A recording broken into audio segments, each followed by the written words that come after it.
कहा क्यों नहीं मान सकते? हमने सुना है कि सनत कुमार जो 4 भाई हैं, सनक, सनंदन, सनातन, सनत कुमार, ये कहीं जाते नहीं हैं। अधिकतर जैसे जाते भी हैं तो थोड़ा सा गए और एकांतवास रहते हैं, ये घूमते नहीं हैं। और दूसरी बात, देवर्षि नारद एक जगह रुक नहीं सकते, और जो एक जगह रुके ना, वो नियम अनुसार 7 दिन की कथा कैसे सुने? और पहले का नियम था कि जो 7 दिन की कथा थी ना, वो दिन और रात निरंतर चलती है। कभी तो ये पाठ होता है, 2 घंटे में कथा थोड़ी हो पाती, तो कहा दिन और रात ऐसे निरंतर चलती थी, 1-2 घंटे का समय लिया जाता था। और 7 दिन जो कथा सुनेगा तो उसको तो एक जगह रुकना चाहिए था, लेकिन श्राप के अभिभूत होकर देवर्षि तो एक जगह रुक नहीं सकते। फिर तो श्री सुखदेव जी महाराज, श्री सूत जी महाराज वर्णन करते हैं शौनकादिक ऋषियों से, ऋषिगण एक बार देवर्षि नारद को लगा कि चलो पृथ्वी का भ्रमण करते हैं, और जैसे ही पृथ्वी पर आए महाराज, तो पृथ्वी की दशा क्या है? संसार अपने अपने कामों में लीन है। किसी को परिवार प्यारा है, किसी को धन प्यारा है, किसी को अपना नाम प्यारा है, कोई कहता है कि मैं वैभवशाली रहूंगा। सब माने अपनी अपनी क्रियाकलापों में व्यस्त है। कोई भगवान का भजन नहीं करता, कोई भगवान का जाप नहीं करता, कोई भगवान को नहीं मानता।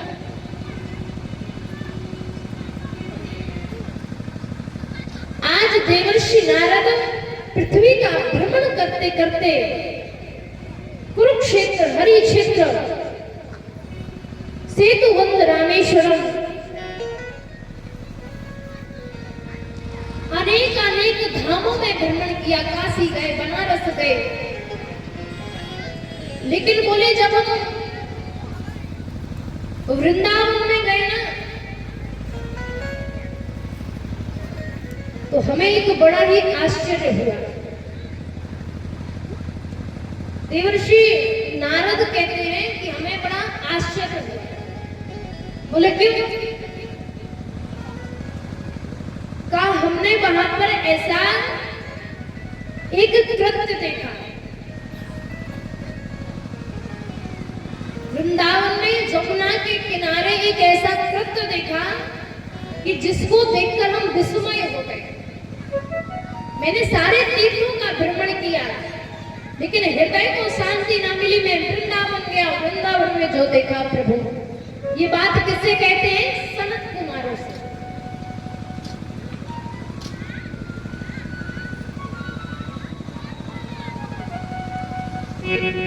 सनत कुमारों ने कहा कि आपने ऐसा देखा क्या है?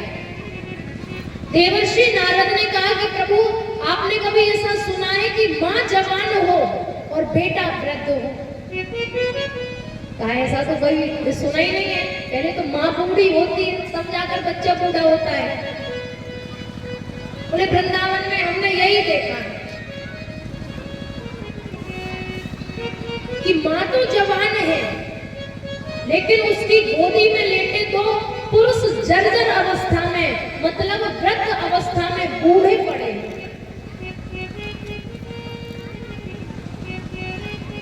जब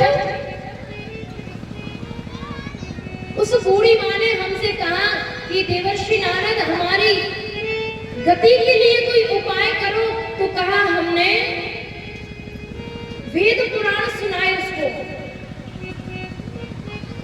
अनेक शास्त्र सुनाए उसको, वेदों का उच्चारण किया, लेकिन उसकी जो बच्चों की जर्जरता, पुत्रों की जर्जरता और माता की यौवन अवस्था जो थी, वो हम वापस ना कर पाए। हे सनत कुमार, आप कोई मार्ग बताइए। सनत कुमार कहते हैं, सत्कर्म सूचको नूनम ज्ञान यज्ञ समर्थो बुद्धे, कि सतत कर्म करो, देवर्षि नारद ने कहा भगवान जब हमने वेद सुनाए, पुराण सुनाए, उपनिषद सुनाए, तब तो कुछ हुआ नहीं। अब जो सत्कर्म क्या है? कहा ये सत्कर्म ही है श्रीमद् भागवत कथा, और ये तो हमने सुनाई नहीं। तो आज देवर्षि नारद सनत कुमारों से कहते कि भगवान ये कथा आप हमको सुनाए।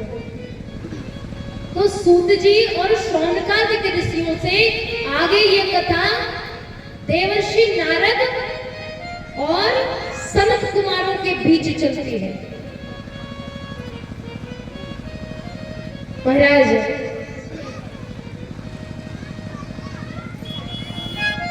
देवर्षि नारद ने कहा कि हमने तो सुना है कि श्रीमद् भागवत जो कथा है ना, उसमें अपनी पत्नी के साथ बैठना चाहिए। बोले हम पत्नी कहाँ पे लावे?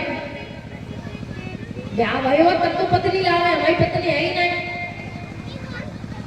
तो सनत कुमार जी कहते हैं कि आप अकेले भी बैठ सकते। जो लोग कहते हैं ना कि पत्नी नहीं है, हम पारिछत नहीं बन सकते, कथा में श्रवण करो, नारद जी अकेले परीक्षित बने हैं। बड़ा सुंदर सा मंच लगाया हरिद्वार में, गंगा जी के किनारे आनंद घाट पर चारों भाई एक साथ बैठे हैं। सामने परीक्षित के रूप में देवर्षि नारद विराजमान है। ध्यान किया तो वही बूढ़ी माँ, वही जवान माँ और बूढ़े पुत्र आ गए। 3 आसन लगाए, जवान माँ और बूढ़े पुत्र बैठे हैं। कथा प्रारंभ हुई।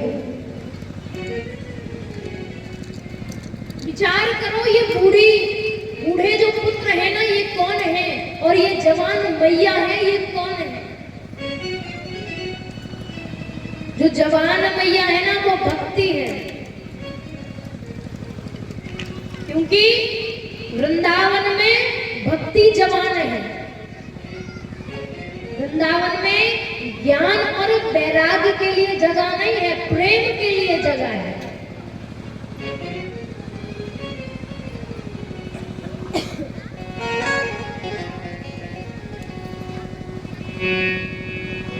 दक्षिण भारत में देवी भक्ति का जन्म हुआ, कर्नाटक में पालन हुआ। गुजरात में जब वो वृद्ध होने चली, तब पुनः जाकर के वृंदावन पहुंचे। तो आज यौवन अवस्था में है।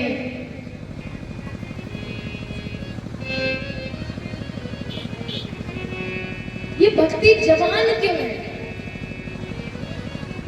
भक्ति जवान है तभी हम ये कथा सुन पा रहे हैं। अगर यहाँ ज्ञान होता, वैराग्य होता तो कथा नहीं होती।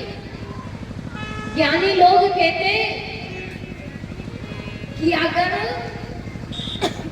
भगवान है तो हमको बताओ। जो ज्ञानी होते ना, ज्ञानी हमेशा तर्क की बात करता है। ये हुआ तो कैसे हुआ? बोले तुम उन्नाव गए तो गए कैसे? अब चाहे मोटरसाइकिल पर बैठ जाओ, चाहे गाड़ी पर बैठ जाओ, चाहे पैदल चले जाओ, पहुंचोगे तो उन्नाव है। बोले तुम गए तो गए कैसे? तो ज्ञानी व्यक्ति तर्क करता है, और भगवान की बातों पर, भगवान की कथा में अगर आप तर्क करोगे महाराज तो कैसे संभव है? भगवान तो प्रेम करने के लिए है, तर्क करने के लिए।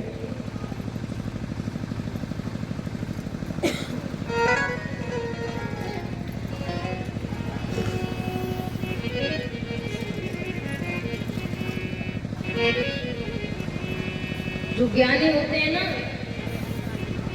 उनकी गति बड़ी विचित्र है। तर्क भी करेंगे और कितना ही समझा लो, लेकिन समझ में उनकी बात फिर भी नहीं आएगी। क्यों? क्योंकि उन्हें तर्क करना है प्रत्येक बात पर। तो आज भगवान के यहाँ ना ही तर्क चलता है और ना ही चतुरता। भगवान को ना ज्ञानी पसंद है, ऐसा नहीं है कि पसंद नहीं है तो मतलब व्यक्ति ज्ञान लेना ही छोड़ दे। माने बुद्धि की तर्कता, जो चतुराई है, भगवान को वो पसंद है। मोहे कपट छल छिद्र न भावा, भगवान तो प्रेम के। तो जैसे ही आसन लगाया, कथा प्रारंभ हुई। श्री सनत कुमार, आज श्री शुक जी, श्री सनत कुमार देवर्षि नारद को सामने बिठा करके कथा प्रारंभ करते हुए कहते हैं, देवर्षि नारद, भगवान की कथा इतनी मंगलकारिणी है,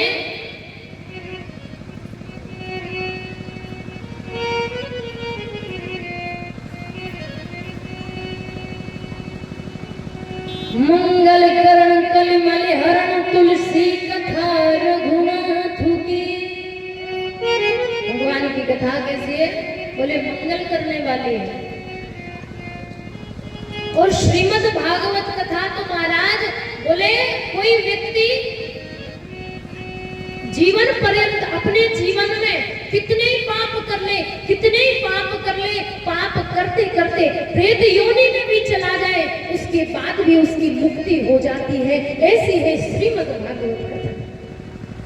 देवर्षि नारद ने कहा नहीं, हम बिल्कुल नहीं मान सकते। भाई जीते जी कोई काम करते हैं, धर्म का काम कर रहे हैं, कोई क्रियाकलाप कर रहे हैं, तो हम मान सकते हैं कि हमें मोक्ष मिल जाएगा। लेकिन जीवन भर गलत काम करेंगे, पापमय वृत्तियां बनाएंगे, पाप कर्म करेंगे, उसके बाद भी हमारी मुक्ति हो जाए, ये कैसे संभव है? सनत कुमार जी कहते हैं, मैं आपको एक कथा श्रवण कराता हूँ। आज मैया भक्ति बैठी है, ज्ञान वैराग्य विराजमान है, देवर्षि नारद विराजमान है। जैसे ही जिसको पता चलता है कि हरिद्वार पर गंगा के किनारे आनंद घाट पर कथा है, महाराज बोले कथा कौन कह रहा? सनत कुमार कहते हैं। बोले करा कौन रहा? बोला देवर्षि नारद करा रहे। हजारों संतों की तादाद में भीड़ आने लगी। आज जैसे ही सब एकत्रित हैं और सनत कुमार कहते हैं, तुंगभद्रा पूर्वं भूतपत्तं उत्तमं यत्र वर्णा स्वधर्मे सत्य सत्कर्म तत्परा। तुंगभद्रा नदी के किनारे एक बहुत ही सुंदर सा ग्राम, जिस नगर का नाम था उत्तम नगर। वर्णाश्रम आश्रम में रहने वाले ऐसे व्यक्ति वहां पर रहा करते थे।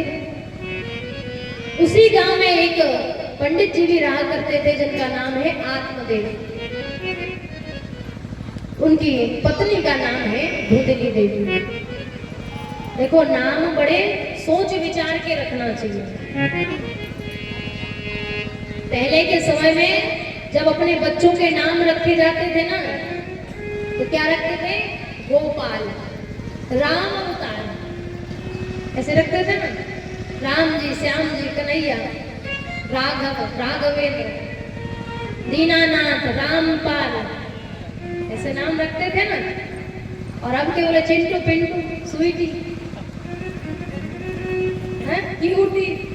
अगर बूढ़े से कहे जाए कि अपनी नाती या नातिन को नाम ले लो, तो ले भी ना पाए। मुझे बेबी बिट्टू, ये तो अनगिनत है महाराज। किट्टू बिट्टू की तो कोई गिनती ही नहीं है। और इनके नाम का कोई अर्थ ही नहीं, निरर्थक है। ऐसे नाम रखते हैं आप। अब ऐसे नाम रखोगे तो काम भी तो उसी हिसाब के करेंगे, अपने लेवल के करेंगे कि नहीं करेंगे? विचार करना, नाम उनका रखोगे, काम तुम्हारा बनेगा।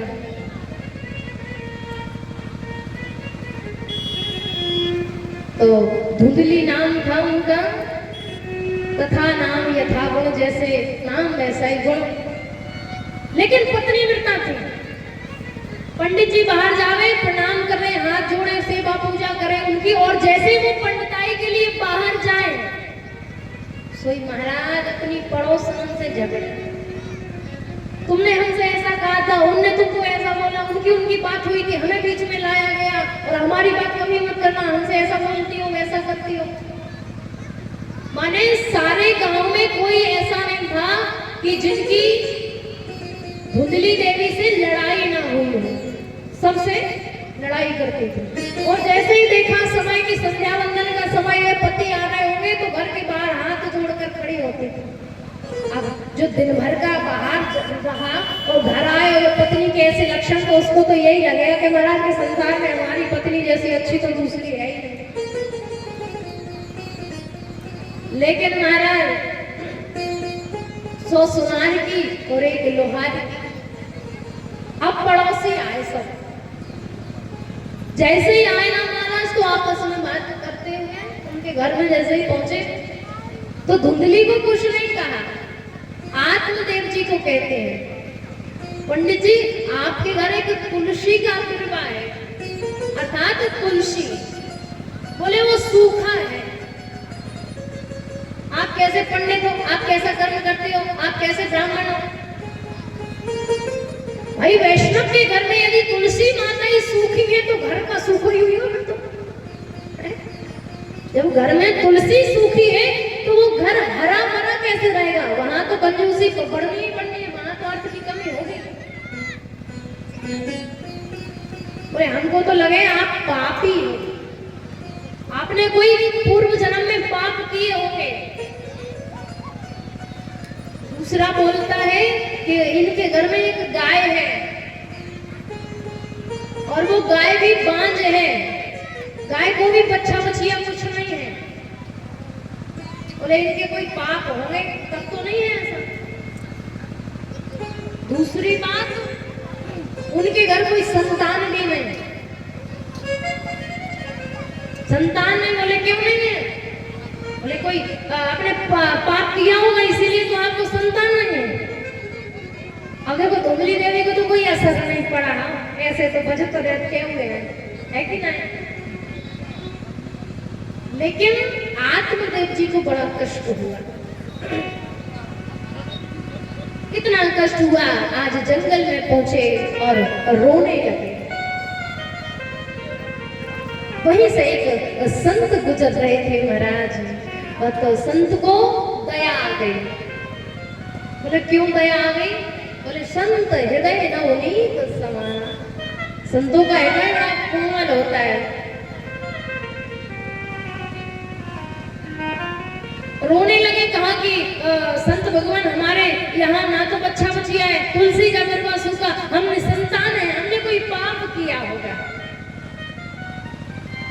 संत जानकार थे, जैसे ही हस्तरेखा को देखा, मस्तिष्क को देखा और कहा कि तुम एक बार की बात करते हो, 7 जन्मों में तुम्हें कोई संतान योग नहीं है। जैसे ही सुना तो जिस पत्थर पर बैठे थे वहीं पर सिर पटकने लगे, रोने लगे जोर जोर से और सिर पटकने लगे। बोले या तो आज आप हमें पुत्र दो, वरना आपके सामने हम मर जाएंगे।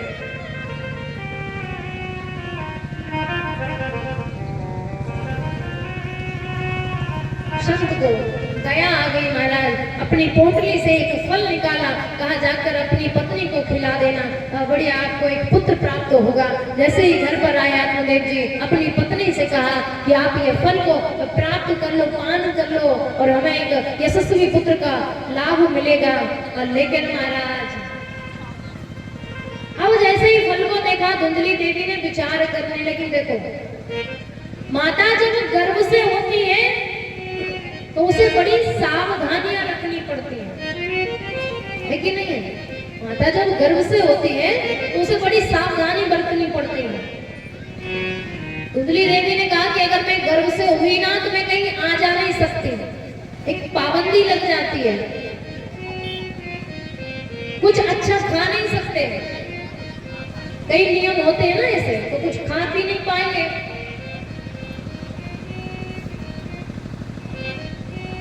कहीं जा नहीं सकते, खा पी नहीं सकते, अच्छे से कपड़े नहीं पहन सकते। अब धुंधली के मन में से नकारात्मक विचार आने लगे, विचार करने लगे अगर नगर में आग लग गई सब तो भाग जाएंगे, हम गर्भ से रहेंगे, भाग नहीं पाएंगे तो हम मर नहीं जाएंगे। नहीं कर सकते ऐसा। उसी समय वर्णन है कि उसकी बहन या सहेली को तथ्य मिलते हैं, वहां पर आती है तो भगवान कहते जैसा कहा गया है ना कि जहाँ पैसा है तो खाने वाला नहीं है और खाने वाला है तो अन्न नहीं है। तो उसने कहा कि मेरी 9 संतान है, 10वीं होने वाली है और तुम चाहो तो धन दे करके और बालक को ले सकती हो। तो धुंधली देवी ने कहा ये बढ़िया है, हमारे यहाँ तो पैसों की कोई कमी नहीं है और हमारे पति भी सीधे साधे, हम कुछ समझेंगे नहीं। तो जब अवधि पूर्ण हो जाए, जब समय पूर्ण हो जाए तो आप हमें पुत्र दे देना, हम आपको बहुत सारा धन देंगे। लेकिन विचार करने लगी इस फल को भी तो देखो कि वैसे ही किसी संत ने पकड़ा दिया सेब है जो खा लेना, तो इसका भी परीक्षण किया जाए। तो जो गौ माता थी उन गौ माता को वो फल खिला दिया समय अनुकूल।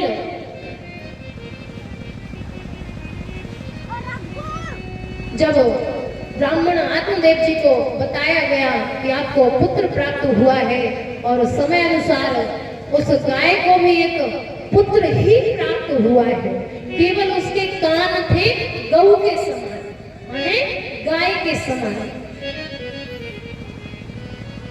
और उस सहेली उस बहन को बहुत सारा धन दिया, बड़ा उत्सव मनाया गया ब्राह्मण आत्मदेव के घर पे।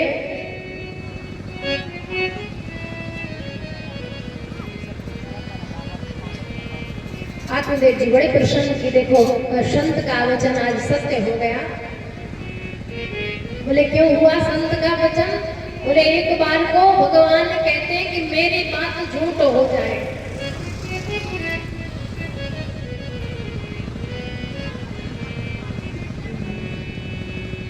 संत वचन पत्थर की का मोर वचन चाहे पड़ जाए। कहा एक बार संत ने जो कह दिया ना वो पत्थर की लकीर है, माने पत्थर पर लिखा हुआ शब्द है जो अमिट है, कभी मिट नहीं सकता। भगवान कहते हैं एक बार मैं वो कहूँ वो तो भले झूठ हो जाए, लेकिन संत अपनी वाणी से जो एक बार निकाल दे वो कभी असत्य नहीं होता। तो बड़ा उत्सव मनाया गया। जब गाय के उस बछड़े को लेकर आत्मदेव जी के पास पहुंचे तो देखा महाराज संपूर्ण शरीर मनुष्य का है, कान केवल गौ माता के समान है। तो कहा इसका नाम क्या रखा जाए? तो कहा इसके कान गौ अर्थात गौ के समान है, कर्ण इसके गौ के समान है, इसलिए इसका नाम गोकर्ण होना चाहिए। ये गोकर्ण महाराज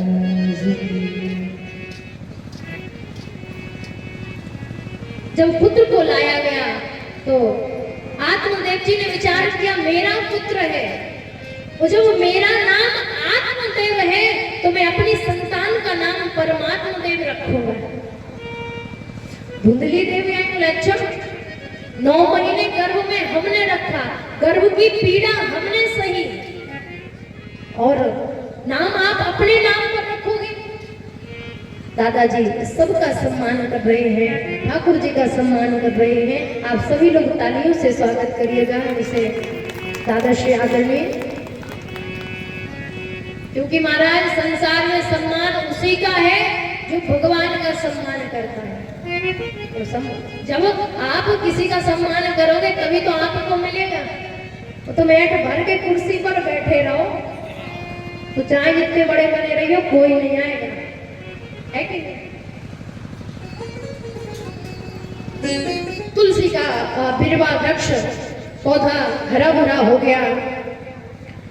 जब धुंधली देवी ने कहा कि भाई हमने 9 महीने गर्भ की पीड़ा सही और नाम आप अपने नाम पर रखोगे, तो ब्राह्मण देव ने कहा कि जैसा तुम्हें ठीक लगे। तो बोले मेरा नाम धुंधली है तो मेरे पुत्र का नाम धुंधकारी होगा। अब विचार करना, नाम का प्रभाव है। गोकर्ण पंडितो ज्ञानी धुंधकारी महाखला। गोकर्ण पंडितो ज्ञानी, गोकर्ण जी तो ज्ञानी बन गए, और धुंधकारी महाखला, खल किसे कहते हैं? राक्षस को।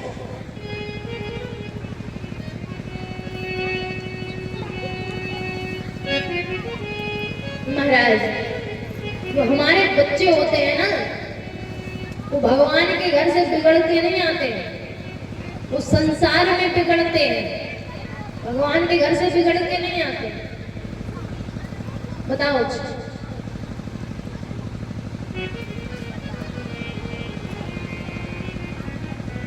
जब हमारा बालक छोटा होता है ना, शैतानी करता है, तो हम क्या कहते हैं कि चलो कर लेने दो, बड़े में अपने आप समझ जाएगा, है कि नहीं? लेकिन बच्चा कब तक समझता है? जब तक वो छोटा हो। बड़े में तो वो वैसे ही समझदार हो जाते, तुम्हें समझाने की जरूरत ही नहीं पड़ेगी, फिर तुम्हें बड़े